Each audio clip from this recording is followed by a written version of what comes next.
really enjoy this opportunity. I want to leave a little bit of time for questions. These are some of the things, now I won't be able to cover everything here, but I just want to talk about what are the major things happening at the college? Because I'm aware of this, my admin team's aware, but there might be some things you're just not aware of. So let's start by talking about our enrollment. So really, we had significant declines in our enrollment beginning well before I was here in 2011. We had a peak, and then we dropped. And then when I arrived in about 2014, we stabilized. Our enrollment has been pretty stable until 2019 and 20. Now, at that light blue bar represents the switch from a quarter to a semester. So the data is a little bit tricky to interpret because there was that shift. And the primary reason why it dropped was because we did not offer a summer semester for that particular year. Because we went from a quarter to a semester, the only really data we can use to compare across time right now is unduplicated annual headcount. So that's why we're showing that.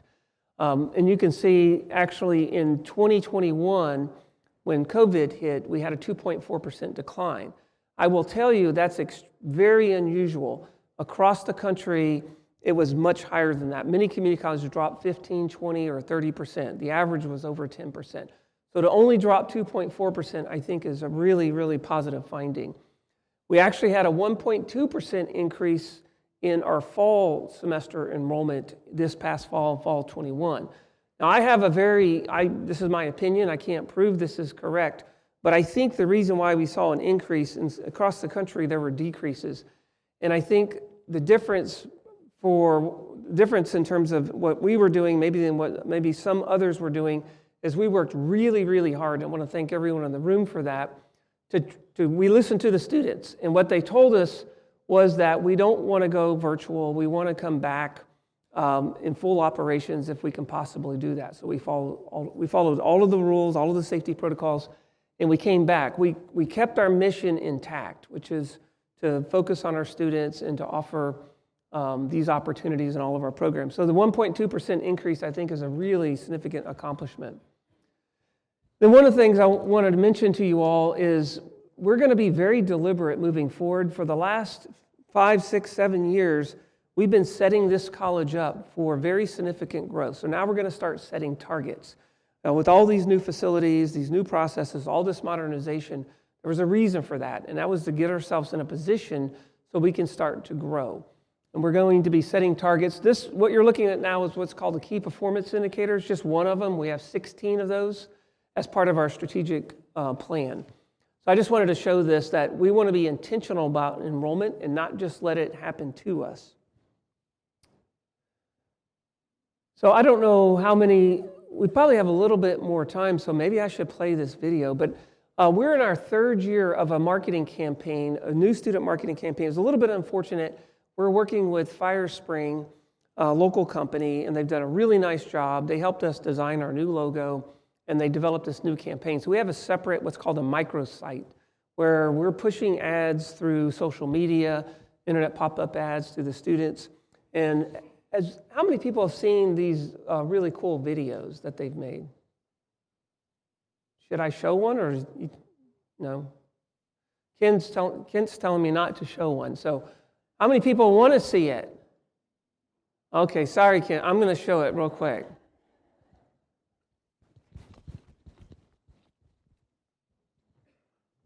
All right, Bang, I'll try not to mess this up. Let's see.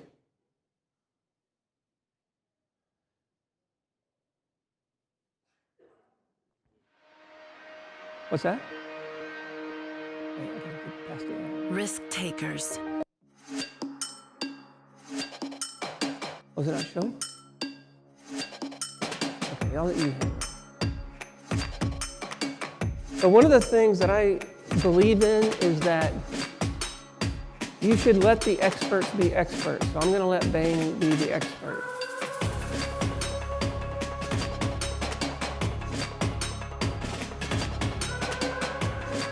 All right, let's see. So who did something interesting over the break? I went to Texas for about 4 days. It was a very fast trip. You know what this is called? This is called, Shauna, this is called filler. killing it. Oh, I can tell you something fun I'm working on. So, who knows Gail? Does anyone know Gail? Oh, wait. Okay, never mind, I'll stop talking. Let me turn it up.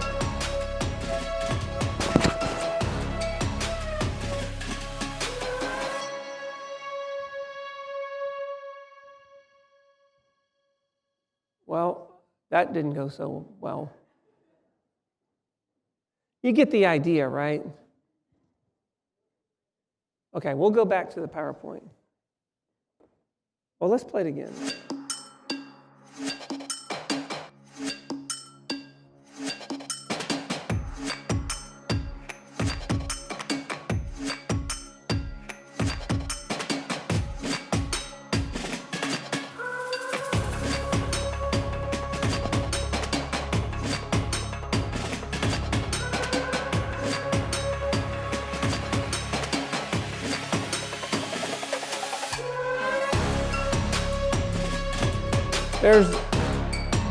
That's Brandon. Where's Brandon? There he is.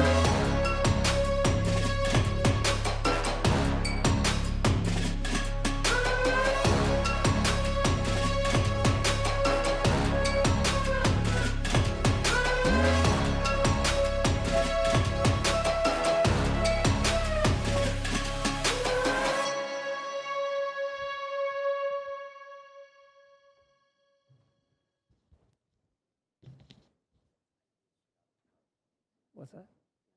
Oh, we're good. No worries.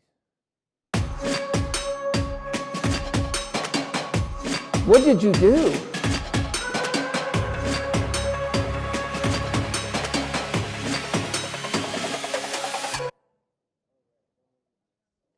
I read that in the President's Handbook. When something goes wrong, you always blame someone else.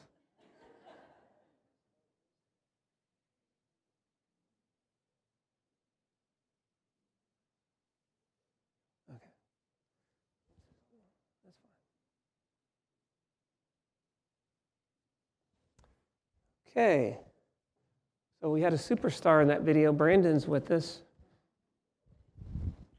Brandon likes to play at fire, apparently. All right, so let's talk about, just real quick, you've heard a lot about, obviously, the pandemic navigation and so forth, but what you might, and I'll kind of just walk through this real quickly. I mentioned this earlier. One of our main strategies during this kind of unique time was not to lose sight of why we're here. So we've really been focusing on compartmentalizing the pandemic and paying attention to it, of course, but if at all possible, if we can keep our focus on our strategic goals, our mission, that's what we've been working on.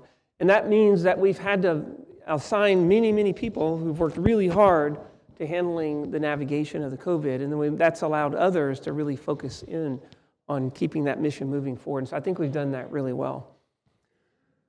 So as part of the recovery from the pandemic, there's been a lot of money that's been pushed out to different institutions. And for us, you can see can be very confusing. So we started off with something called the CARES Act, and that's not shown here. And then that was followed by what's called the HERF-2 and HERF-3 funds. HERF stands for Higher Education Emergency Relief Funds. So you can see that we received this, we had two different ways we could use that money. We could use it for student scholarships, or we could use it for institutional purposes. So the HERF-2, we already expended $2.1 million. That was for students. HERF-3, we had $8.7 for students, and we spent about half, a little bit more than half already. And then this spring, we'll finish out the rest of that $8.7 million. So that's in the form of scholarships. All of that was allocated based on financial need.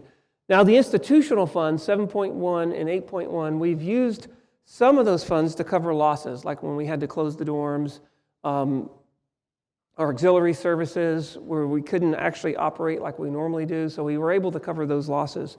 But we've also used it to outfit some of our rooms with distance technology, as it relates to the pandemic, laptops for our faculty, and so forth. So we used some of our technology, but a big portion of it, we were very fortunate. We're one of the few institutions that was right in the middle of a major renovation. So as you all know, we're doing a $30 million renovation of this campus right now for our student affairs areas. So it turns out that the language associated with the use of institutional funds for HERF 2 and HERF 3 says that you can use it for renovations, but only if the renovation is associated with non-structural walls, or I think what's the word I'm looking for, but basically, non-structural walls as well as utilities and HVAC systems.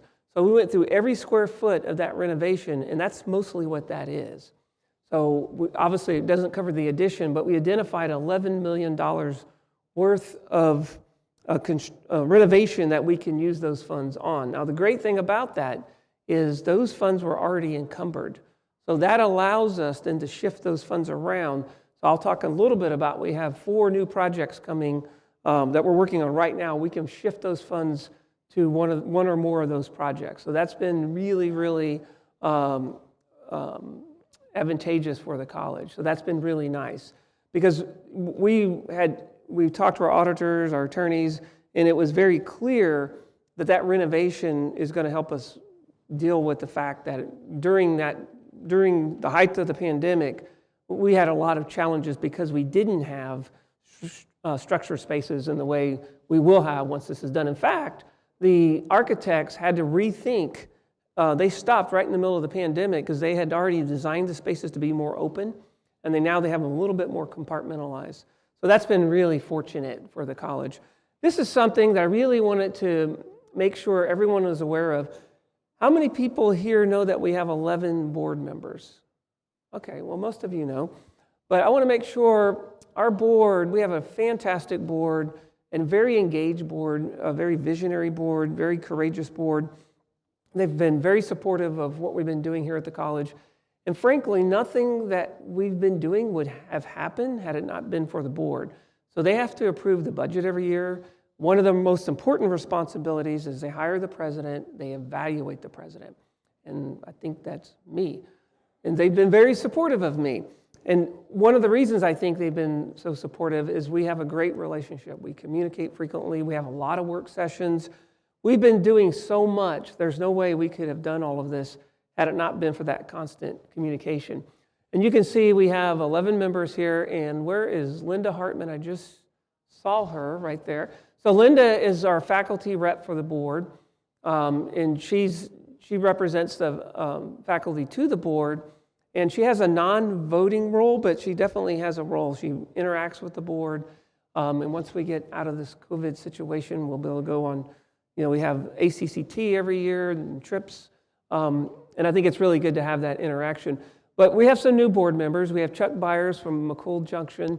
We have Keith Hammonds is not really new, but he's probably been here about 4 years from Weeping Water. James Sherwood is brand new. He's from Lincoln. Oops, excuse me.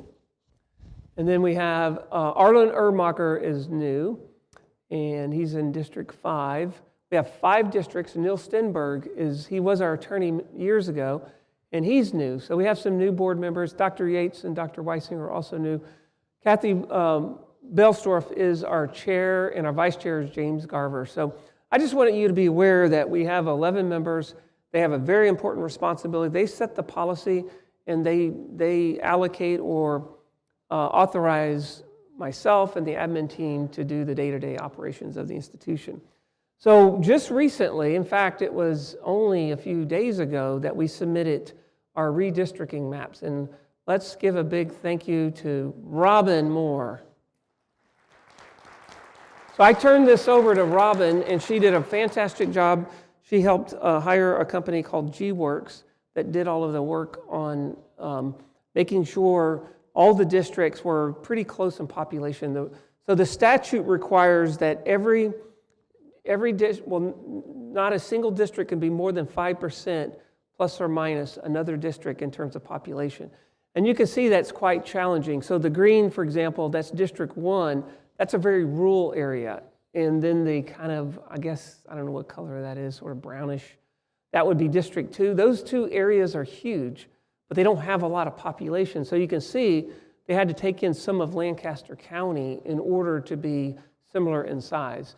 So you can't really see it here, but if you look up to the top data table, everyone is somewhere around 100,000. We have almost exactly 500,000 people in our service area. So we had to get everyone around 100,000 in order to be consistent with the statute. So I just wanted you to be aware that we do have 11 members, 10 of which are in districts, 2 from each district. Then we have 1 member who's at large. So I wanted to remind you that we've been working on a new strategic plan since 2020. It's been a bit of a blur with COVID, but we do have a new strategic plan, and we're actually in our 2nd year of that plan. We have 9 goals and 62 objectives. We have a new vision statement. I just wanted to mention this because I don't think this is a small thing. We did not have a vision statement in the first strategic plan, the 15 to 19 strategic plan, and there was a reason for that. I didn't think we were ready for a vision because we had such basic things that we needed to accomplish. We needed to build our buildings, modernize our various processes, but now that we're a little further along, we can set a vision. So one of the most important things I think in that vision statement is that first sentence. And the word that I highlighted there is investment. And we're not talking about just monetary investment. What we're talking about is intellectual, financial, and strategic investment. And that was real important, I think, to have that in that vision, because I wanted to make sure we're all on the same page. There's no way we could have achieved all of these accomplishments in the last 6 years was it not for investment. So it required our board to invest in the college, and they certainly have done that. The other thing I think is really important in that second sentence is when I came here in 2014, I would describe SCC on the Lincoln campus as an example as more of a commuter campus. Students would come here and they would leave, and there's nothing wrong with that. But we don't want to leave anyone out. If we're really going to be open access, we want to make sure we have all the things that the different student populations want. So if someone wants a destination, we want to create that, and I think we've certainly done that. We're about to put student housing on this campus. In fact, we're selling revenue bonds today, so we hopefully will know how that goes, and we'll be in a position to start that construction this semester. But you all know when you come on this campus now, students are here all day long. They're in the study rooms, they're in the common area, they're wanting to stay here and study, and we want to create those destinations. So that's part of our vision. I see SCC 5-10 years from now of being not just a destination for our students, but for our community. People will come here, but they'll have a purpose of why they want to spend some time on our campus. And I'm going to kind of go past this as you've all seen that, but just real quick, we'll talk about, so we all know that we've been working on facilities. We all know that we've completed them. You can't help but see all the construction that's going on. You walk through it every day. But what's new? What's happening now? What's the next step? Every one of these projects that you see listed here, all of them are in the design phase. So we've hired the architects, and we're about to hire the constructors. So these are all happening very quickly. Now, I'm going to talk about, in just a minute, things are a little bit different. Had the bond passed in 2016, we would have been able to, keep pushing through with, all of those resources that would have been available, but that didn't happen. So we've come up with a different approach. And what we're going to be doing is we're using really a combination of revenue sources to fund all of these projects. So for example, we're doing financings. We've added a student fee. Our student fee now creates almost $2 million a year for the purposes of construction. And we've done that by holding the tuition static. So every college typically goes up $2 or $3. We've decided to hold that tuition static and go up in the fee so that we're still right in the middle of all the other colleges, but we now have those fees available for the construction. And that's, the students we asked them, and they've told us, no, we want that. We like what we're seeing. Please keep doing it. In fact, they want us to do it faster. The other thing that's new to the college, starting in about 2018, is Rick Blesson here? There he is. We hired Rick Blesson as our first advancement officer in the history of SEC for the purposes of capital fundraising. And we're doing quite well. Just recently, we're starting to really gain some momentum. So we're going to be launching a capital campaign. So those are the projects, and here in Lincoln we have two. A new welding center. We don't know exactly what size it's going to be. I don't know if Aaron Epps is in here, but somewhere, and where's Aaron? Aaron, can you tell us where we're at right now in the square footage, or is that a bad idea? It's up there, somewhere around 90,000, is that right? 90,000 square feet. We're still working on it. And then I think the IT is also going to be close to that, or maybe a little bit less. So these are significant facilities that we're working on. And then a construction technology center in Milford and an ag career center in Beatrice. Obviously, there's other projects that we're working on, but these are the four that we're going to focus on for a new capital campaign. So we're already launched this campaign, but we're in what's called the preparatory stages of that campaign and the silent phase. Now, what the silent phase means, it's silent to a lot of people, but it's not silent to me, because I'm spending a lot of time. We've identified, Rick's working really hard to identify potential benefactors, and we're talking to industry leaders in these areas that would have a direct benefit from these programs. So those folks that are in the IT industry, they will have a direct benefit from a new IT building. So we're right now talking to those benefactors, and we've already received some pledges, significant pledges, multi-million-dollar pledges for these projects. But we're going to keep working on that, and then we're going to have a public part of that. And all of you in this room are going to have an opportunity to participate in lots of different ways. And it will not be about how much someone gives. It'll be about just participation. There'll be a lot of different things. It may not be monetary. There might be volunteer opportunities for employees at the college. So this is the first time SEC's ever done anything like this. And we're talking about a significant campaign. $50 million is kind of what we're thinking we're going to be able to achieve. We're going to try to get about halfway there before we launch it in a public way. And so it might be early summer. Does that sound about right, Rick? Yep, Rick gives me a thumbs up.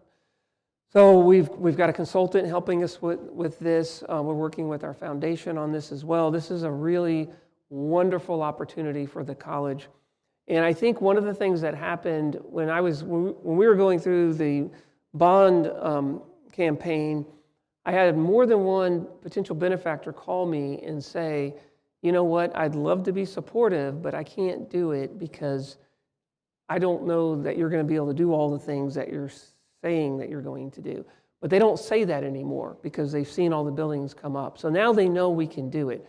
And I talked to several companies before we started, and because I was thinking, well, should we do a capital campaign back in 2016? And they all said, no, you can't do it until you show you've got some evidence that you can build those high quality structures. Now that we have that. So this is going to be a big deal for the college. I have no doubt we're going to be very successful.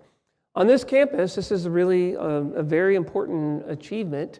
Our board approved the building of a 250 student housing facility here on the campus, and I'll show you where it's going to be located. So it's going to be located to the east. You see the little rectangle. It may not be a rectangle, but it's going to be right there up against the tree line in the creek on the far right, a little brownish rectangle that's running north to south. So that's going to be, and the other rectangles that are white, those represent other potential building sites. The idea is we'll start with one 250 unit. If it goes to full occupancy or something near it, we'll launch a second one probably within 2 years or less. So that's going to move pretty quick. So those are that's a very significant change in what we've done here on the Lincoln campus. And given that Lincoln is very expensive in terms of renting an apartment, we think this is a really unique opportunity for our students. And we didn't just do this without studying it. So we did 2 separate studies. I don't have that, but we did 2 separate studies on whether or not there was demand, and there was very significant demand. It was somewhere around 40% of the students that completed the survey said they would be very interested in student housing. And those are students that came here even though we didn't have the housing. So you have to believe that's pretty strong. And if you take 40% of 7,500, 8,000 students, even if you only got a fraction of those, you're going to be at full capacity. The other really unique opportunity is does everyone know about the Learn to Dream program? So it's one of the only, there's only probably a handful in the country that are like that. It's a first dollar scholarship program, which means a student that qualifies for free and reduced lunch here in any Lincoln high school can come to SEC for 2 years, no charge for tuition and fees. And that's without touching their Pell. So most scholarships say you have to use your financial aid first, then you can use the scholarship funds. But this is very different. So these benefactors have been extremely generous and allowed us to make that a first dollar program so they can use all of their Pell dollars or financial aid for the purposes of living expenses. So when we have the new student housing available, a Learn to Dream student could come here and spend, if they did qualify for Max Pell, which is, Robin, what, $6,000, something like that? They could use all of those funds for housing. And I'm a big believer that one of the best ways to get people in a better situation if they're low income and poverty is to actually physically get them out of poverty. So I'm really excited about all the different opportunities the student housing is. It's going to bring a new energy to the campus as well. Now it looks like, Shauna, I still keep going, is that correct? Yes. So we're going to shift gears a little bit. Before I do that, any questions about what we've been up to, about these initiatives? Let's see. Trying to call on someone. Kent, there's no way you don't have a question for me. No? Terry has a question for me. Terry, no. Aaron? Aaron's like, no, don't call on me, Paul. Please don't do it. Linda has a question. Yes, she asked when we're going to have the dorms available. This is very ambitious, but the plan, our architect is BVH. We are planning to have those student housing units available fall of 23. That's very aggressive, so we'll be moving very fast. They said we can do it. Now, something could happen, but that's the plan. What else? Yeah, the question was, what type of housing unit? So I think they're what's called a single and doubles. Okay, she's got slides. She's going to go into detail. Yeah. So yeah, I think they're what I would call suite style, but they do have single occupancy opportunities, doubles, and maybe quads, I think, as well. We modeled after some of what we saw. We went all over the area to look at what students were liking. So let's talk a little bit. Any other questions before I move on? No? Okay. So we'll talk a little bit about what we're doing, and Shauna's going to get into some details. I want to kind of set the stage. So we are accredited by the Higher Learning Commission, which was a regional accreditor until the summer of 20. Is that correct? Okay. And then that was changed. Now all of the accrediting bodies are national entities. And the other thing that's different is we don't have to be accredited by Higher Learning Commission. We now are free to choose whoever we want to use. And so it's an open market. I don't know what that means. From my perspective, we have a great relationship with the Higher Learning Commission. We have a really strong relationship with our liaison, Dr. Tom Bordenkircher. I don't really want to change. I think it would be a real challenge and not really necessary at this point.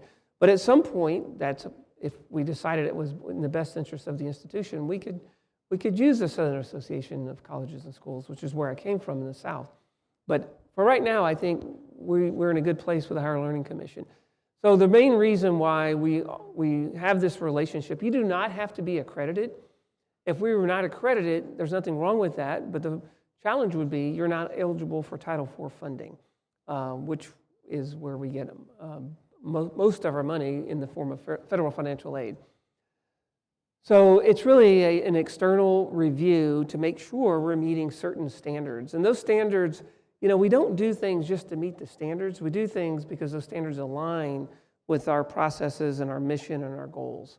And so they're really, think of the Higher Learning Commission as a partner. And the thing that you always want in a partner is what, Shauna? Shauna knows it. She said good communication. I'm going to give you a B+ on that. I was looking for honesty, but good communication and honesty, they're pretty close, I'm going to say. But we want honesty, and that honesty, we can't really put it on just the Higher Learning Commission. We have to put it on ourselves.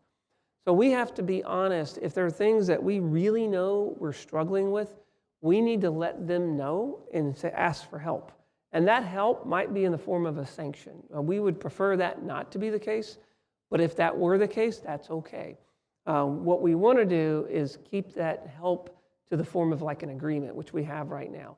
We were pretty close to a sanction back in 2017. We went through our assurance review, but we were able to point out to them that we already had plans to solve. We had several areas where we were out of compliance, but we let them know that we are aware of it and we have a plan to fix it. And then we went into an agreement. So not only did we not get a sanction, we were taken off monitoring for the first time in the history of the college, which I'll talk about in a second. So we're under what's called an open pathway process, which means that this is the highest level of accreditation that you can have for a higher learning commission. And what it means is a soft touch approach. So in other words, they trust you, you're doing well. You have a 10-year cycle. In year 4, you go through your assurance review, which we did in 2015. And then in 23, we're going to do our comprehensive review, which means we'll have people here on the campus in the form of a visit.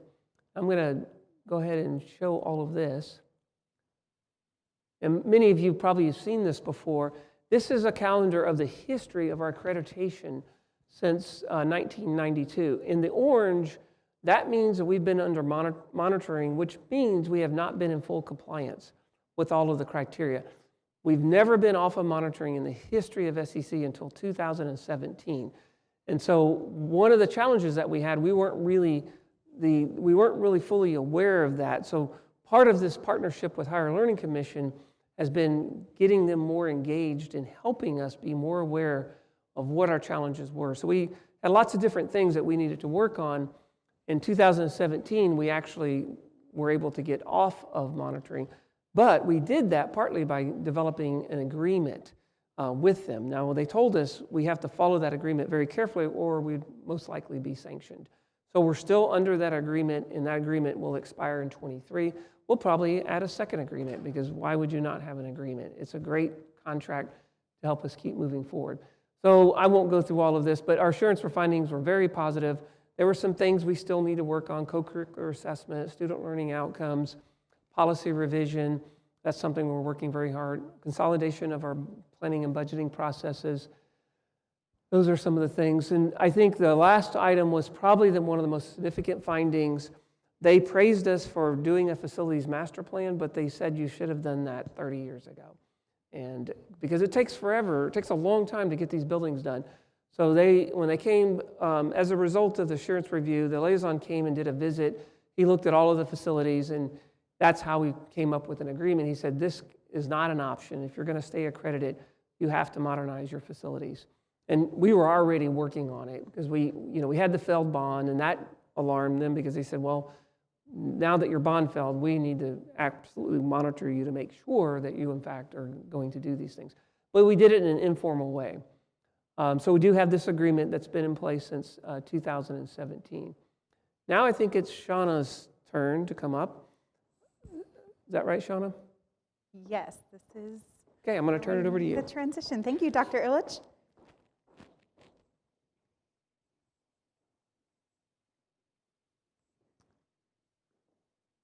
Thank you.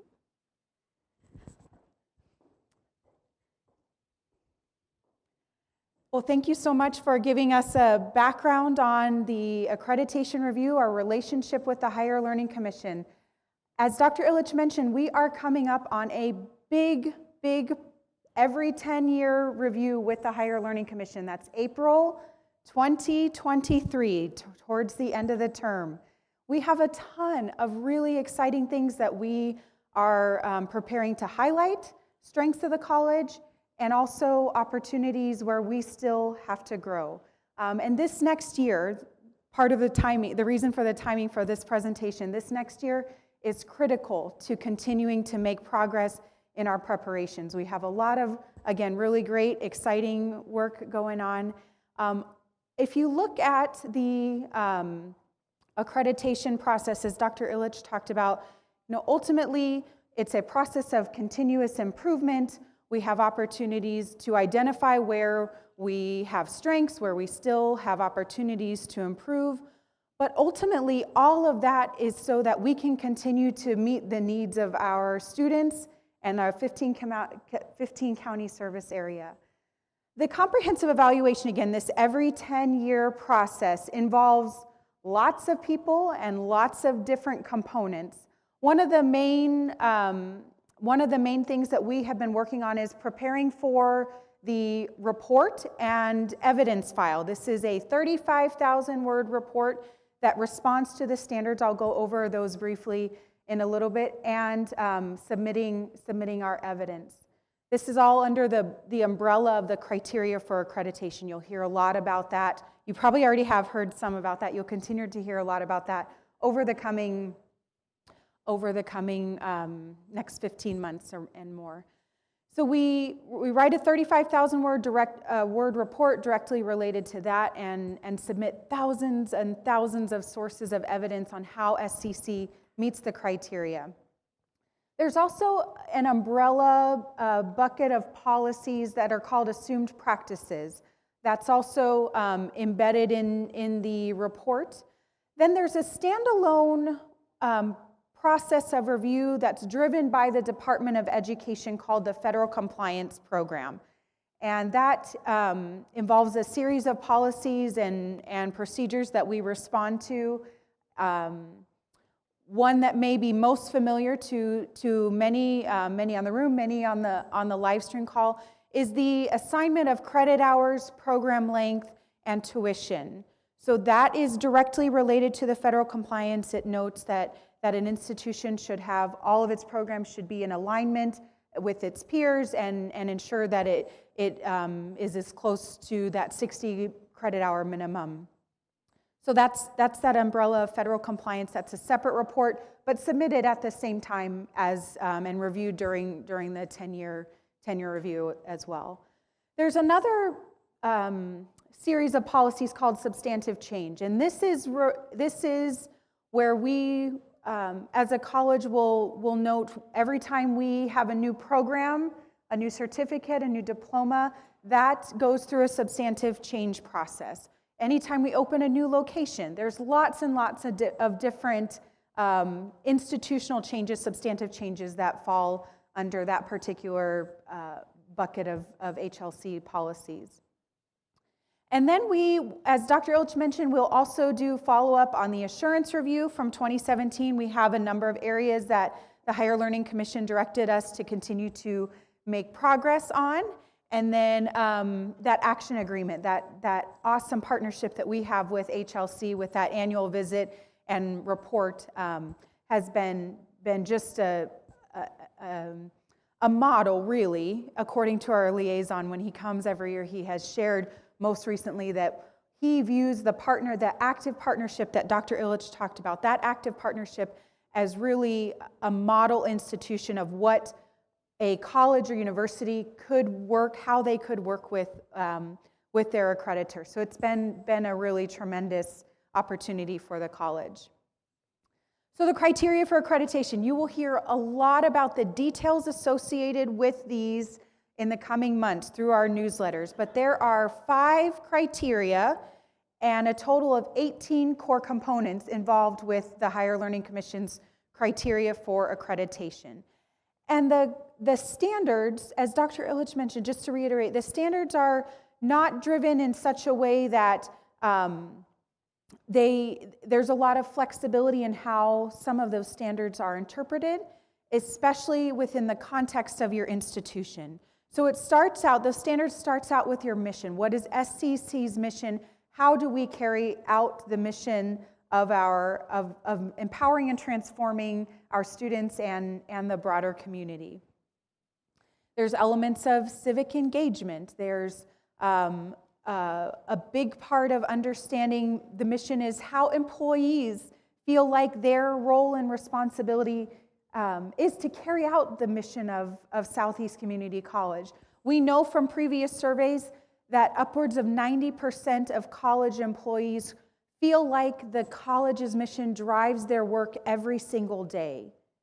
and drives the work of their overall department. That's really tremendous. That's really an institutional strength, something really special about working at SCC. And it's evident every time you meet a new employee, you talk to anyone, we're here because of the students. And that's what maintaining compliance with the accreditation, with the criteria for accreditation is all about, is continuing to support students.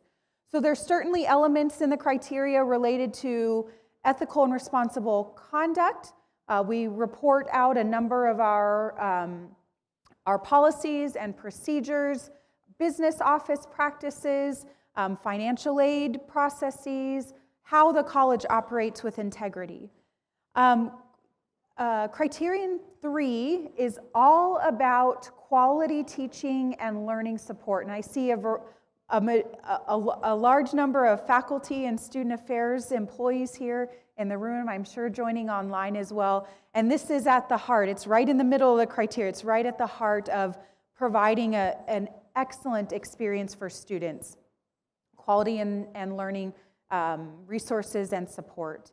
The next criteria for accreditation, criterion 4, builds upon what we communicate or what we do in criterion 3, but it answers the flip side of how do you know that the quality teaching and learning environment for students is working? How do you know it's sufficient?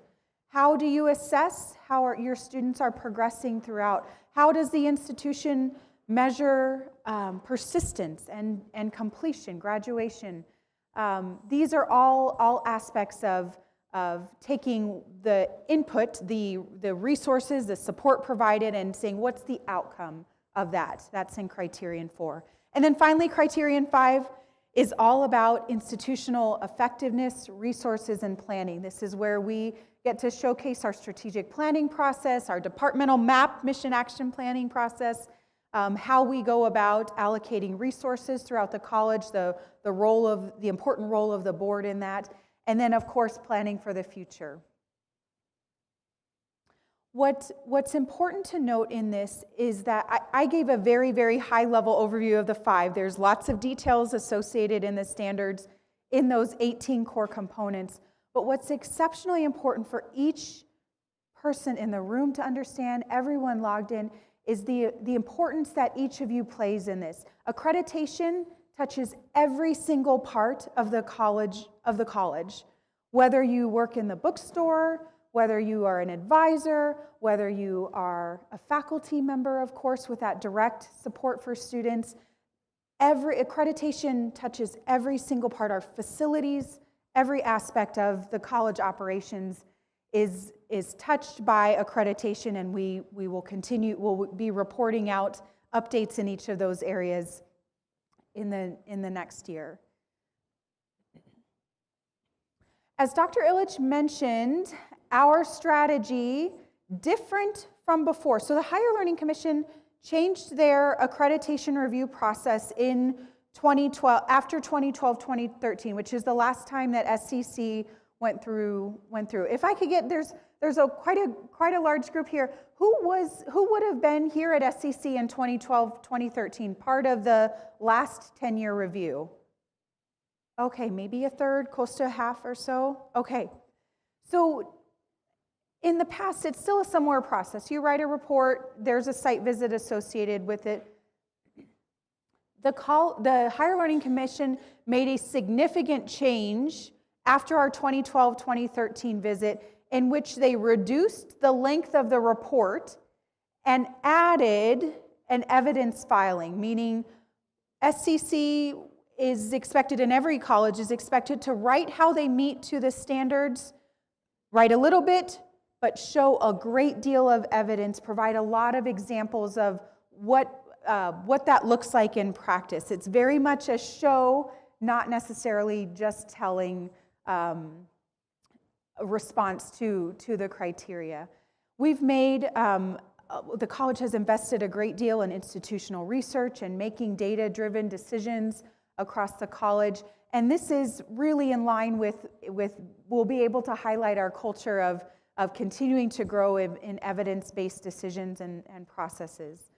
So we want to show, not tell, all of our institutional strengths and all of the opportunities that we have to improve. It's very much a Goal 9 process, in an exercise in reflection, in positivity, in which we're looking at our institution and our potential in a positive, realistic, but hopeful manner. And we want to continue to build our relationship with the Higher Learning Commission through this process as well. What we want out of this, as Dr. Illich briefly mentioned before, what we want out of this process is not necessarily just a clean report of no monitoring.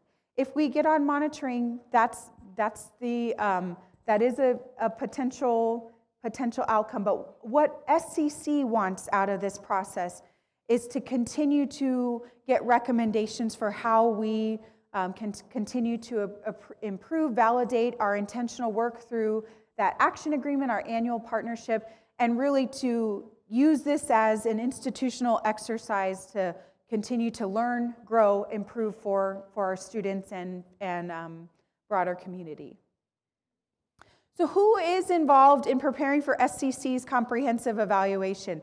There are hundreds of employees who are very directly involved, and there are lots of different particular groups. I'll talk about the accreditation steering team, but most importantly, as I mentioned, is each one of us at the college has an important role in ensuring and carrying out our accreditation process.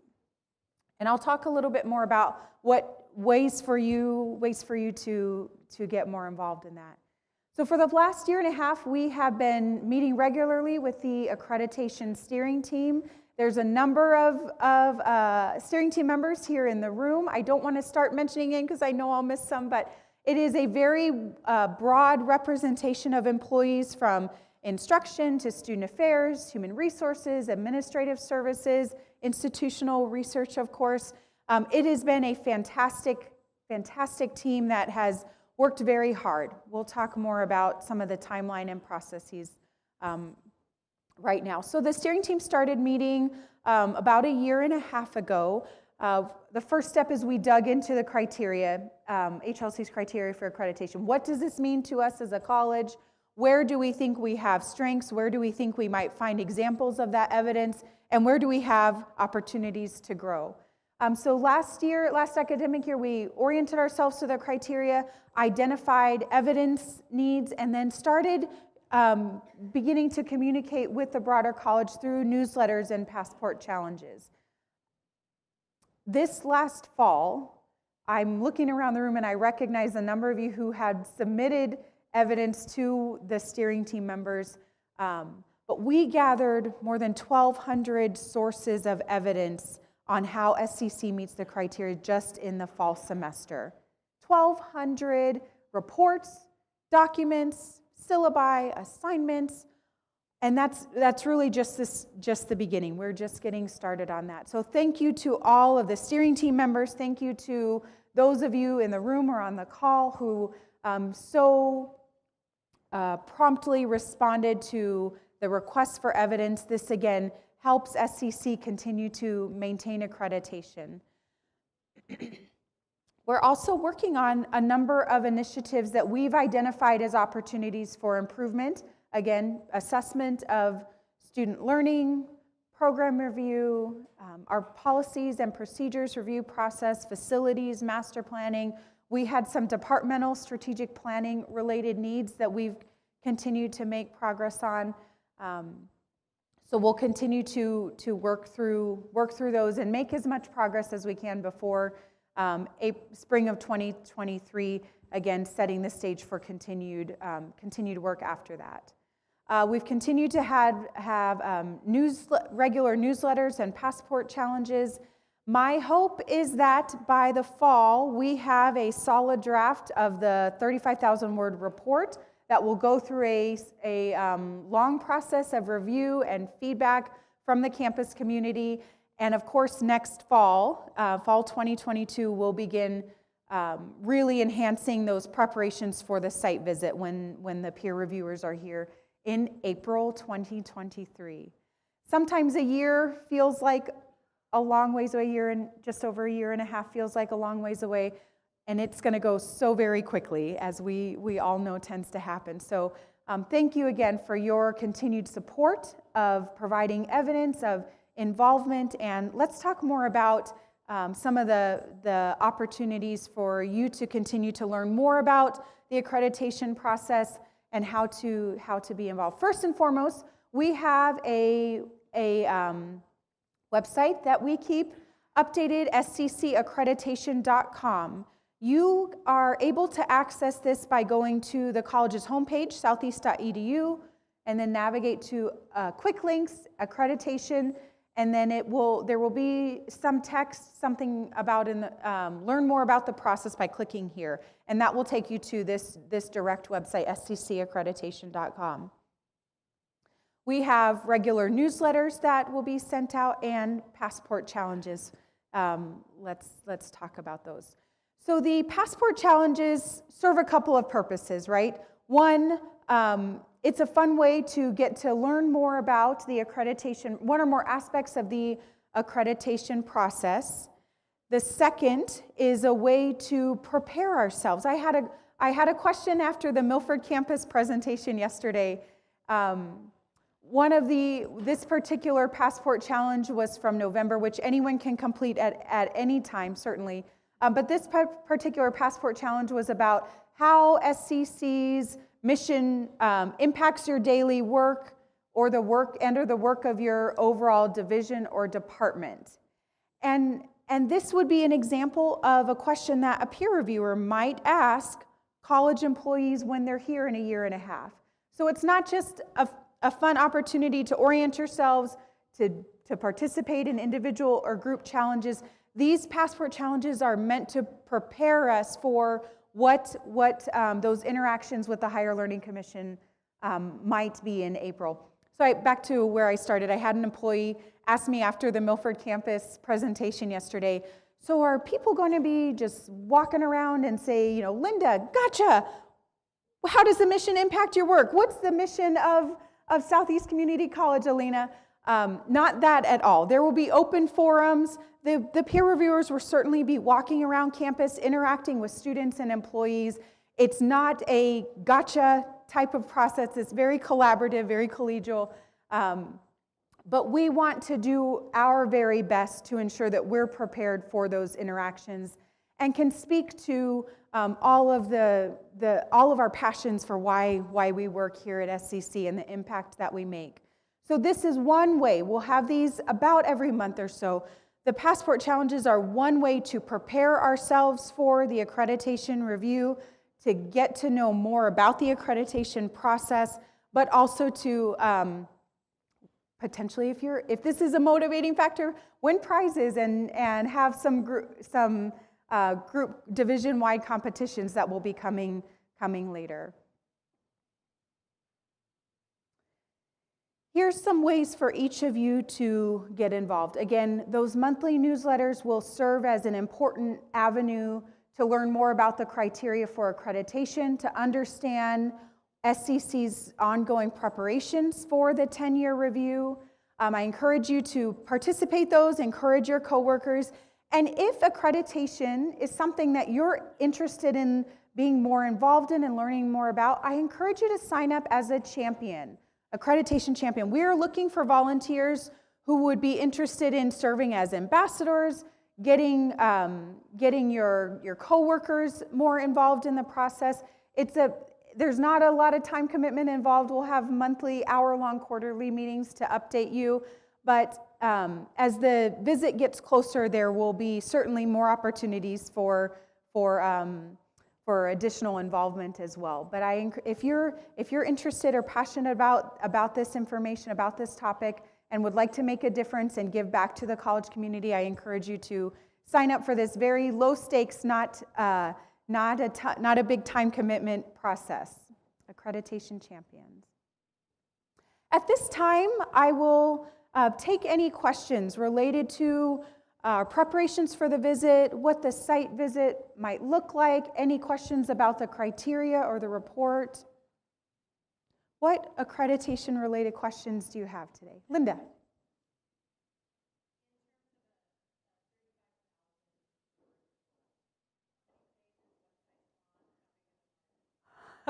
Linda asked, in terms of a 35,000 report, what size are how long is the report? What size of the font? How big are the margins? Unfortunately, double space, single space. The Higher Learning Commission has a website that we just put the text in, and we don't have any flexibility in terms of typing in 8-point font or anything along those lines. When we completed the report last time, we had maybe 100 words or less that we had flex room. We were right. We used every word possible. They really don't give us a lot of flexibility there, Dr. Illich. You know what? I'm a little bit disappointed, Linda. Could you be more specific with your question? That was a bad joke. I tried. Actually, Shauna's not telling you the whole story about the last report that we did, the assurance review. We read the directions. We interpret the directions differently, apparently, than everyone else. And we had, I don't know, we had hundreds and hundreds of links, and we had several hundred pages, and we're only supposed to have like 30 or something. Is that right? For the quality initiative Yeah, report. for the quality initiative. Yep. So, yeah, we bent the rules a little bit, but we didn't know. Yeah. We didn't follow it. I'm just teasing, Linda. That was a very good question. That was a good question. Yep. Other accreditation-related questions? Well, since there's no question, I started a Gail story. Can I finish the Gail story? Of course, yes. Who wants to hear the Gail story? Not everybody wants to hear it. That's okay. I'm president, so I get to tell you the story. So Gail likes to sign me up for things like without me knowing about it, and I think it's really good because it challenges me, or ask me to do things. So it was October. Gail's really into the piano. She has a really nice piano. She enjoys the piano. I don't really know much about the piano, or I didn't know much about the piano. She goes, Paul, for Thanksgiving, when we have all the grandkids here, you need to know at least 10 to 15 Christmas songs. So I said, okay. So I learned, and I've actually kind of enjoyed it. I learned, I don't really know what I'm doing, but I learned enough to be able to play these simple Christmas songs. So yesterday I get a text, and I barely know what I'm doing. When it says staff, I'm thinking that's an employee category. She goes, no, that's not employee category, Paul. That's these lines. Okay. So I'm starting to learn. I actually know treble and bass a little bit. But anyway, I'm very, very new to the piano. I get a text yesterday, and it says, Paul, just to let you know, good news, I signed us both up for intermediate piano class starting in February at UNL at one day evening for I don't know, maybe it's a couple months or something. So I text her back and said, well, I'm not at intermediate level. She goes, well, you better start practicing. So that's my story. It's good to challenge yourself, try different things. Actually, all throughout your life, the more you can learn new things, the better it is for your brain. There was a time 20 years ago that as neuroscientists, we didn't realize that the brain was that plastic. We thought once you got to a certain age that it stopped developing, and that's not true at all. So if you can keep working it, and I think at some point Teresa's going to talk about all kinds of cool stuff, including dance classes that you can take here at the campus. And anything that you try new, which is a whole nother story, I won't talk about that I get opportunities to dance, even when I don't want to dance, but I dance. Anything else? Who liked the Gail story? No? Not so much? It's good for me. We'll see how I do. I'll try to get to where using your left hand and right hand at the same time. It just takes a little time to get used to it. All right, I think it's Teresa's turn. Thank you all.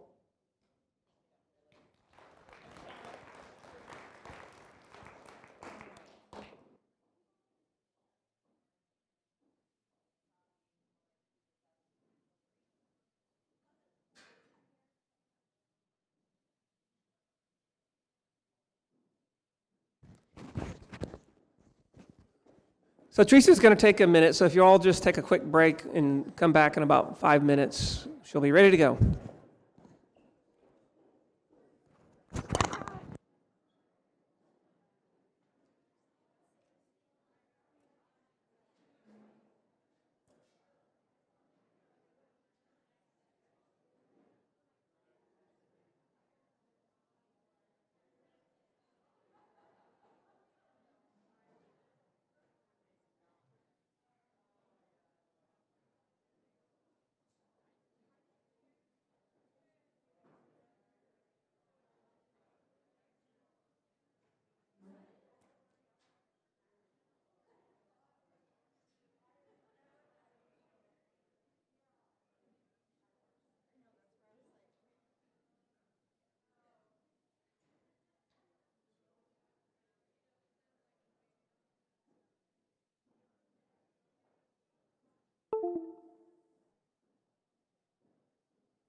No, but if I decide to move, I don't want to. Take this out. Yes.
Now it is.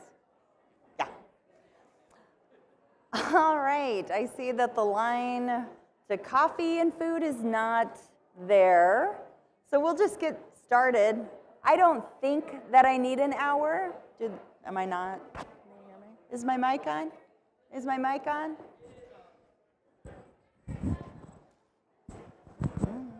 It's because people are talking. No, I'm just kidding. All right, we will go ahead and get started. Thank you. Sure. I don't know. I have an hour to talk with you. I don't know that I have an hour's worth of content. Don't worry, buddy. We're about ready to get started. I know, right? All right. We've still got this little grouping in the back. Should we all look at them and point and tap our fingers impatiently? They're still doing it. All right, I'm just going to start.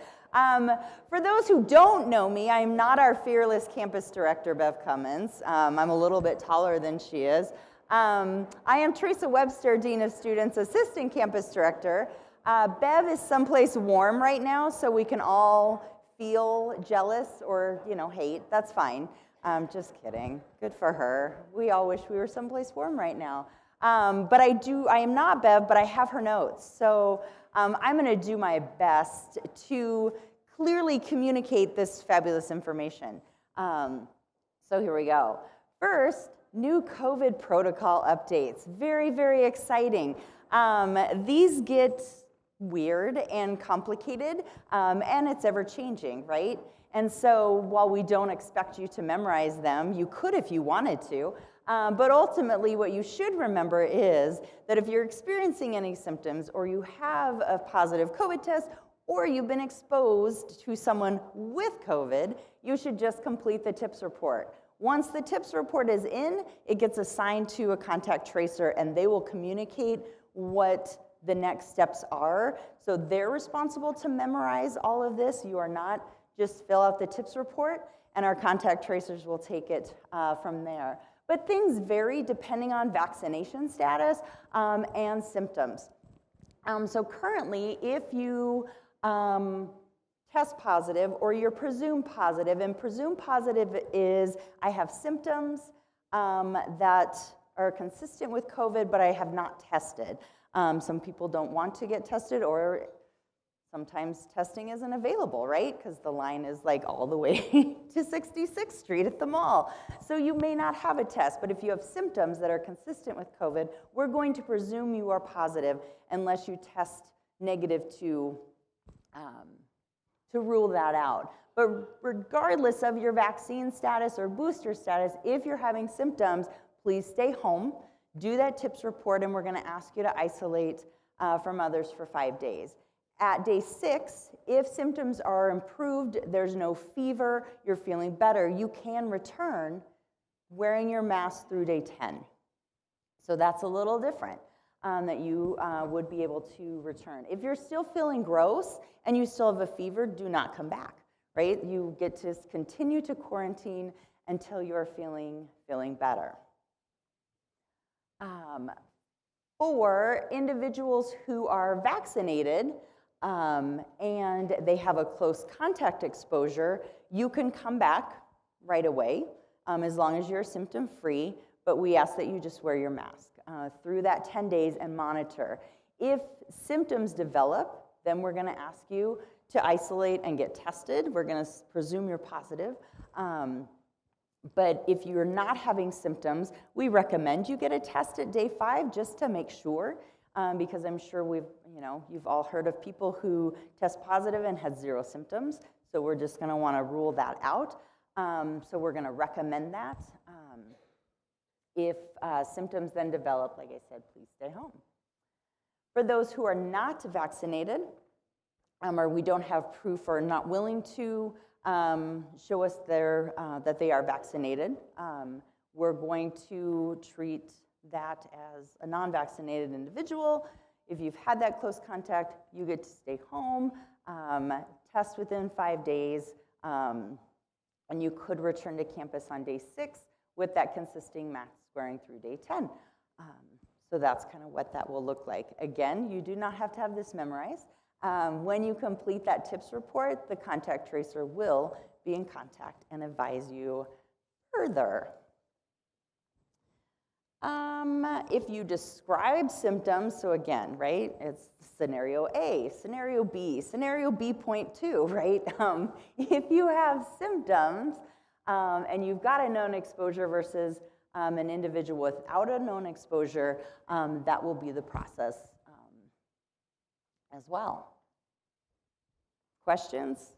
I probably can't answer them. No, I'm just kidding. I would do my best, but fill out the tips report. That's really what our message for that is. Facilities, which I think is a little more exciting.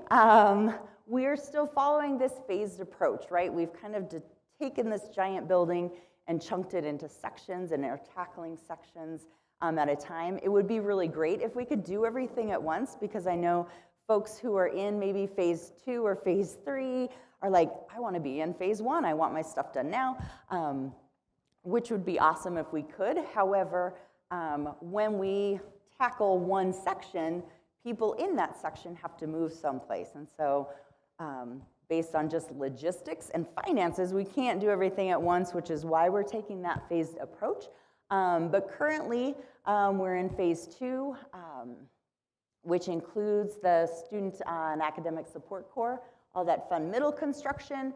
There was some land that was purchased, which is going to help make room for additional housing and some other buildings. And then phase 3, which things have started, like Dr. Illich talked about, with the welding building, the STEM building, and res halls. So that's kind of where we're at now. Once those are done, other areas that have been discussed will start being phased in. The Student and Academic Support Center, we're on time and on budget. So the hope is that we will be able to open in spring 2023. So those of us in B section, those of you who have left B, know it's a neat section right there. As we're all like freezing one minute or really toasty the next. So we're pretty excited for this space to open, but it is continuing on schedule and on budget, which is fabulous. And you know, one of the things that prompted, there's many things that have prompted our facility updates, but one is fire suppression, right? And that was a huge, huge concern. With this being completed, we do increase that fire suppression from about 66,000 square foot being fire suppressed to 195,000 being fire suppressed. So that's huge. And so not only is this great because it provides those updated facilities for us and our students, it does help with that safety piece as well. However, with this construction comes a bit of an inconvenience this summer, where we will have to close off a section of the building. This is drone footage from December. So if you do walk from culinary to health science, you can get a nice little view through the construction. So it's maybe not today because, well, it's freezing outside, but it's moving right along, which is kind of fun to see.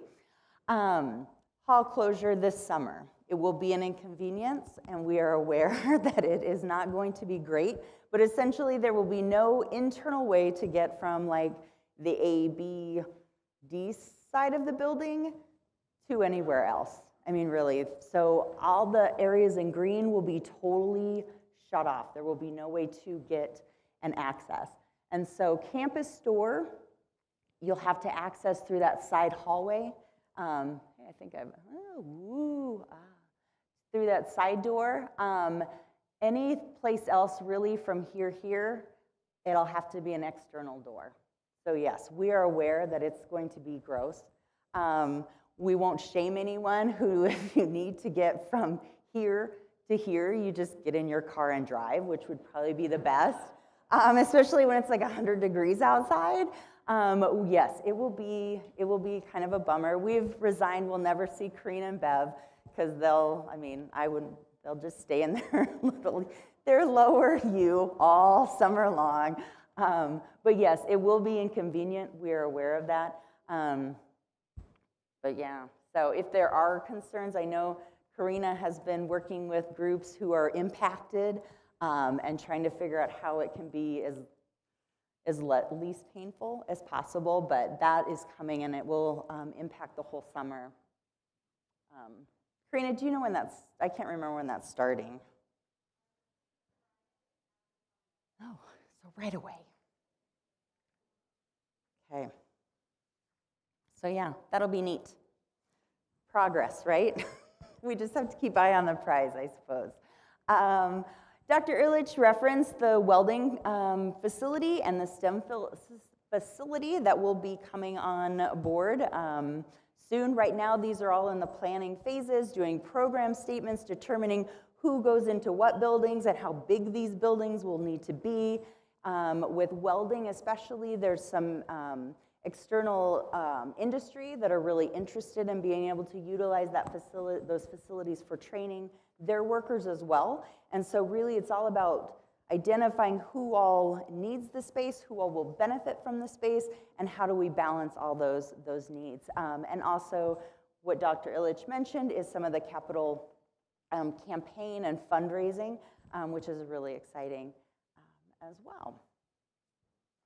Science and technology is the other. Program statement is planned spring of '22. And that's kind of, right now, who all is slated to go there. But as we found, you know, I've been involved in the housing meetings. Things change from month to month. And so it's all a fun little work in progress. Housing, which I'm pretty excited about, is moving forward. And yes, our ambitious goal is fall '23. So we should start seeing groundbreaking, you know, very soon. Well, that one, it's like frozen, but it's slated to go there. There's the health science building. Future will be on that other kind of corner. So that's where where it should go. Here's what it starts to look like, and this is kind of tricky to see. I imagine we'll be able to send PowerPoints to folks. This is the first floor, and so all of this is student space, like collaborative spaces where we've got game rooms, study rooms, lounge areas. We've got an exercise and fitness area. This is proposed to be like a convenience store, a C-store, since we won't have dining yet on campus. You know, we need things for them to be able to eat when the cafe is closed. This is like a pop-up space, so student activities could do kind of fun make and take activities, course ground could do a pop-up coffee bar kind of thing in there. And then these are kind of workspaces for our staff. This really here is an open space. So it'll be kind of outdoor living spaces, which is pretty cool as well. So that's first floor. Then when we move towards the second through fourth floors, which are pretty much all the same with the layout, except we have the RD, the resident life director apartments, so that'll be different than, it'll look a little different on floors 3 and 4. But the room setup, we have quads, so there would be two to a bed, and then these 4 would share this space, which really will just have like a sink and a microwave. We're not doing kitchen areas, we're not doing bathroom areas, individual bathroom areas, just for sake of, that would be a lot of bathrooms. And a lot of kitchen areas, which then is a whole with like cleaning and hygiene. Yeah. So they will have a little sink and microwave area, but not like full kitchen. They will not look like the Milford kind of Beatrice dorm style, if you have seen those. We then have the double, which the double, there's 1 person per side, so they do have that privacy because these are doors that close, but these 2 people would share that little kitchenette, the microwave refrigerator area, and then we have some single ADA. The whole middle and some of the sides are really related, again, to that collaborative student gathering space. So we do have the communal restrooms that will go down the middle, laundry, our trash, all that fun stuff. On each end are meditation and study areas. And then on the side, we've got these lounges and study spaces as well, like spaced throughout. When we talk about the study spaces, we've got, this is kind of that lounge space, so we've got, students can be more together, but also studying separately, but they could also move the furniture and kind of do, a mini game night. We've got ones that kind of overlook and do outlook to the environment, but then, whiteboards and things so you could work on projects together. More quiet, more individualized study spaces, as well as, just kind of pop-up spaces where, hey, I need to just have a conversation with someone quick, by the elevators kind of thing. So a lot of space like that will be integrated into housing just to encourage students to get out of rooms and engage and collaborate with each other. This is the map that Dr. Illich shows, but essentially it kind of just shows where things are starting to go in pieces. Also is roads. Eventually that will start looking different, where this will be a new road with an additional exit off campus. Welding here, STEM here. This is our giant building, but that's kind of what it starts to look like. What's really exciting is this is all really cool green space. And so, what I've told my folks, like within the next 3 to 4 years, this campus will start looking just dramatically different, where we'll have outdoor spaces where we can do just, it'll look like more, residential campus with areas for individuals to kind of gather and play Frisbee on the lawn, right? And so it's pretty exciting to be able to see some of the changes and start visualizing what this campus is going to look like in a few years. Esports is starting spring of 22, which is pretty cool. They're preparing the room now. It's going to go in B16. So if you know students who are super excited about e-gaming, they will do tournaments and all sorts of e-gaming stuff. I don't really know the logistics of it, but it's very exciting. So that is pretty cool. Life size is going away. And those are the rooms. So here are my notes. All equipment and setup in the rooms will be identical. It includes some new lapel and in-ceiling mics, new podiums, and restaurant, I don't know what that means, automated. I don't really know what that word means, but I assume you all do. So it will be easier to use, says IT. They're adamant and very certain it will be easier to use. both for distance and non-distance presentation, and they promise you that the training will be minimal. You won't even hardly need training because it's that easy to use. So if you have questions, probably just ask Bang. I think he probably knows all the things. See, he raised his hand. He volunteered for all the questions related to the change from life size to agnostic equipment. Sounds pretty exciting. Campus Social Committee is something else new and exciting happening on campus. Do you have something? No? No. I thought Karina was motioning to me. Okay.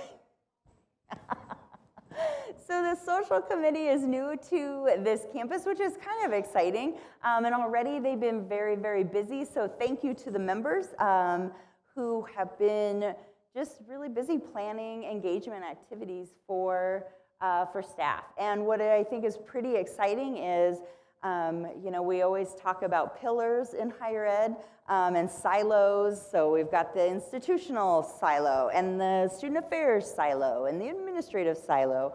What the social committee is really doing is grabbing all of us in our different silos and pushing us all together.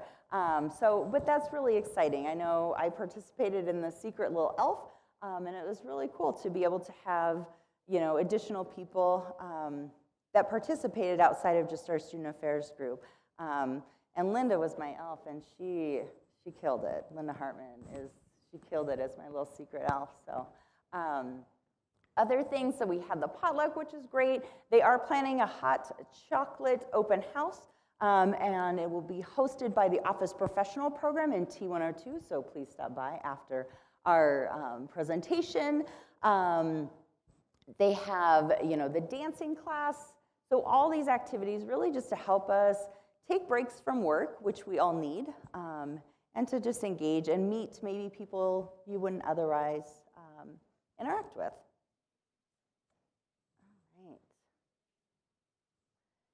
In our student affairs world, one of the things that I think has changed over the last 3 years is just our student programming and our focus on student development. And we've been able to make some advancements in this because, our expansion of our CAPS program by hiring a full-time director of our counseling, by being able to develop our college-wide care team or behavior intervention team. Also by adding student development role to the college, we've really been able to expand our student engagement opportunities and really be intentional and develop a range of activities from kind of general informational sessions to high-touch counseling interventions.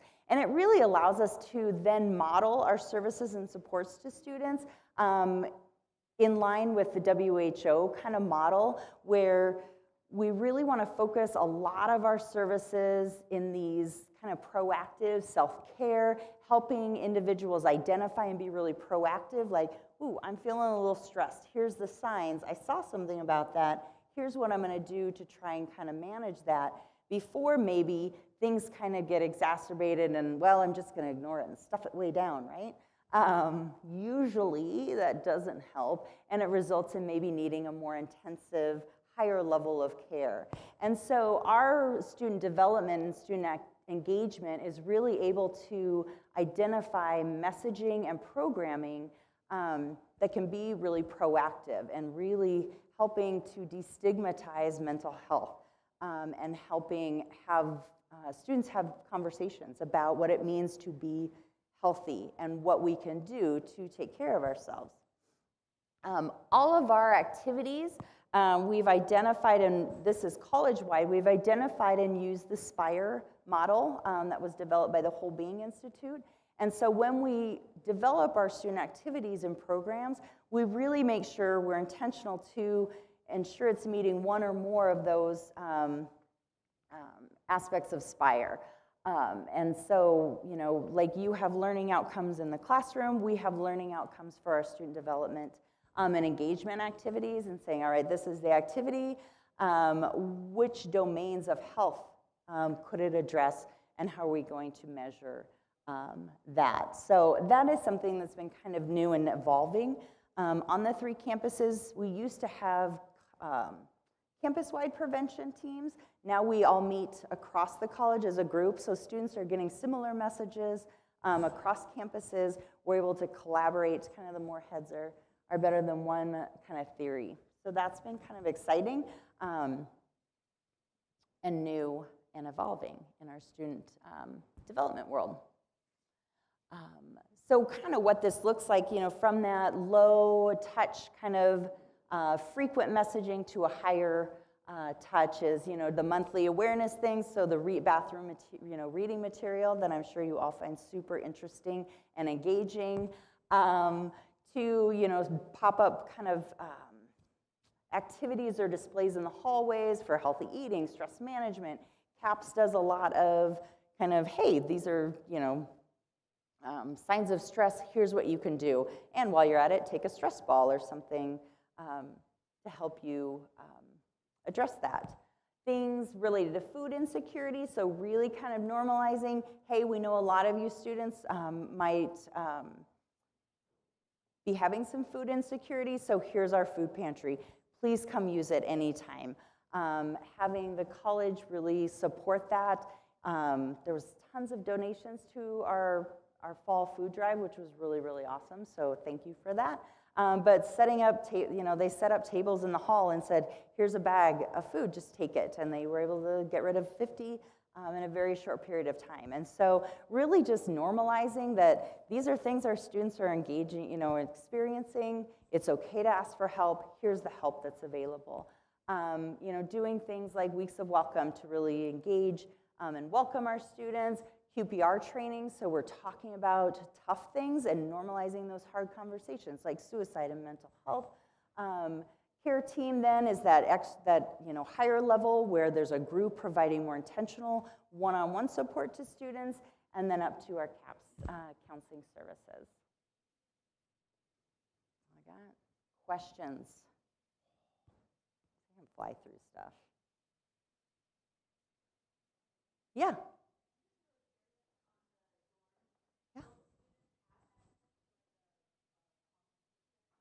Yes, on that main floor, there is an area where there will be, yes, a kitchen area. It's kind of slated right there. Yep. Yes, so they could do like group activity, cooking activities, or, we could come in and do a cooking activity with them. But yes, they will have access to that. Mm-hmm.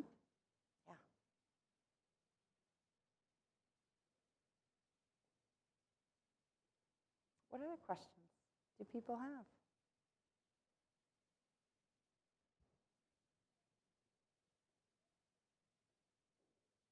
All right, if there are none, y'all can go. Thank you, everyone. Happy spring semester.